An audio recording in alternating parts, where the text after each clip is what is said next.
Dual question, what happened to the Chiefs and what happened to the Broncos?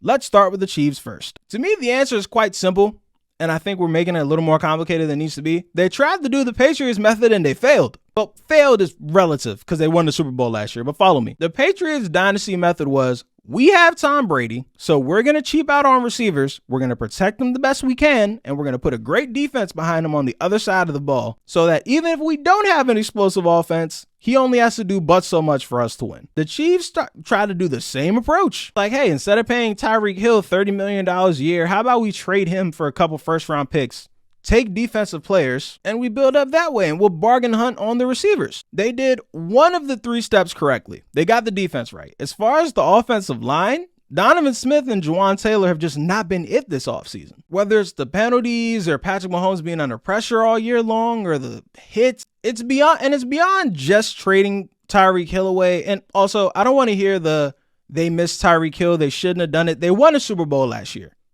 That argument's dead. It's done. It's over. That's the goal. Win a Super Bowl. They won a Super Bowl the first year without Tyreek Hill. They made the right decision. But it's not just that they lost him, it's who they replaced him with. Marquez Valdes-Scantling, Kadarius Toney, and Sky Moore. 0 for 3. Rashee Rice looks like he's going to come along pretty nicely. And Juju Smith-Schuster was for them last year. And he is a complete 0 for my Patriots this year. So he's a wash. Also, Travis Kelce's aging and slow decline process happened, I think, a little faster than they expected it to. But that's really all it comes down to for me, man.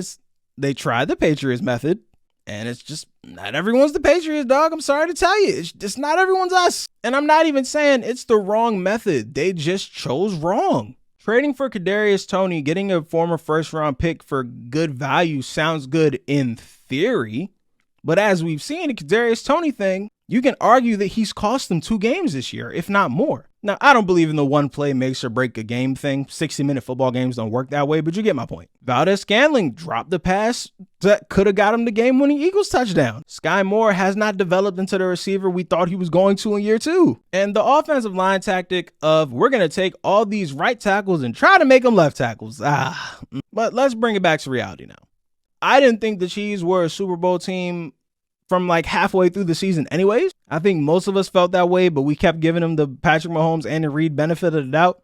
But I think that's out of our system. It's just not their year. There are at least 2 or 3 AFC teams that are better. There are 2 or 3 NFC teams that are better. They're just not the best team right now. And by most team standards, that's fine. But for a team with Patrick Mahomes, not fine. But that just is what it is, man. The game is the game. Thanks for the question.